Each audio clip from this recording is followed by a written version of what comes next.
आप देख रहे हैं न्यूज हिमाचल लाइव।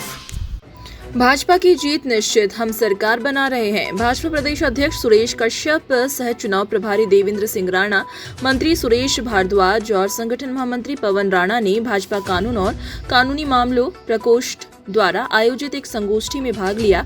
इस कार्यक्रम की अध्यक्षता प्रकोष्ठ के प्रदेश संयोजक अंशुल बंसल द्वारा की गई। सुरेश कश्यप ने कहा कि भाजपा ने राजनीतिक इतिहास को बदला है। हिमाचल से टोपियों की राजनीति को समाप्त कर विकास का एक नया अध्याय हिमाचल प्रदेश में लिखा गया है। प्रधानमंत्री नरेंद्र मोदी के नेतृत्व वाली केंद्र सरकार और प्रदेश में मुख्यमंत्री जयराम ठाकुर की सरकार ने सामाजिक सुरक्षा की दृष्टि से अनेकों योजनाएं चलाई है, जिसको आने वाली पीढ़ियां भी याद रखेगी।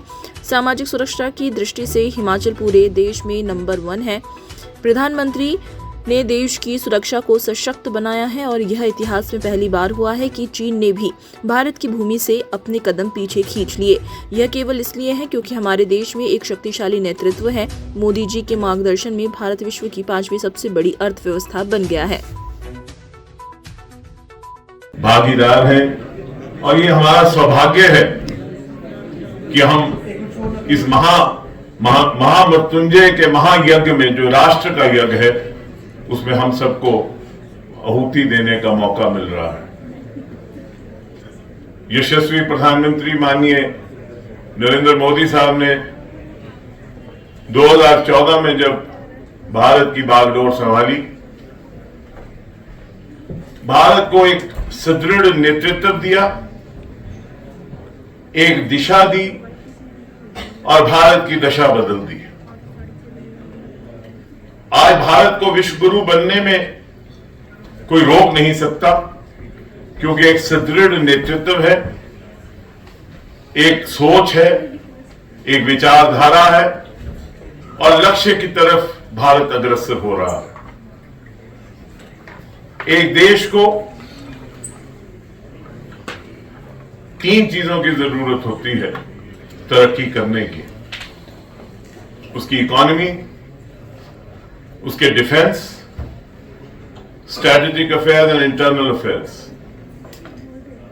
आर्थिक स्थिति आप देखें तो हम 5वें स्थान पे थे दुनिया के देशों में, आज 4थे स्थान पे पहुंच गए हैं। यूनाइटेड किंगडम हमसे नीचे चला गया है और अगर इसी रास्ते पे हम चलते रहे तो अगले साल हम हो सकता है कि 3रे स्थान पे हो। World's 3rd biggest economy Hindustan बने। जिसे मैं बात कर रहा था, हम सर्जिकल स्ट्राइक, एयर स्ट्राइक करने की कैपेबिलिटी रखते हैं। हम चीन, जिसके बारे में कहा जाता था कि जब चीन आगे बढ़ता है तो कभी पीछे नहीं हटता, लेकिन उसको गलवान घाटी में पीछे हटने के लिए मजबूर किया।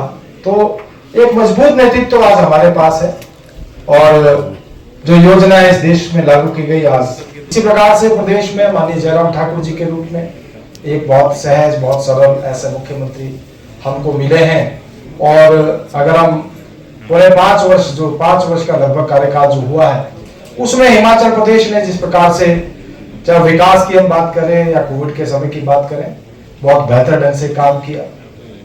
और अगर हम देखें तो बिना किसी भेदभाव के इन पूरे 5 वर्षों में जो राजनीति होती थी, टोपी की राजनीति होती थी, ऊपर नीचे की राजनीति होती थी, इस राजनीति को बंद करने का काम किया और एक प्रयास किया कि किस प्रकार से हम अपने जो विकास के मामले में अंतिम पायदान पर बैठा व्यक्ति है उस तक पहुंच सके, किस प्रकार से हम गरीबों की सेवा कर सके। तो देश में जो योजनाएं लागू की गई उसमें भी मैं समझता हूं हर वर्ग का ध्यान रखा गया। उसमें बुजुर्गों की हम बात करें, जो पेंशन की सुविधा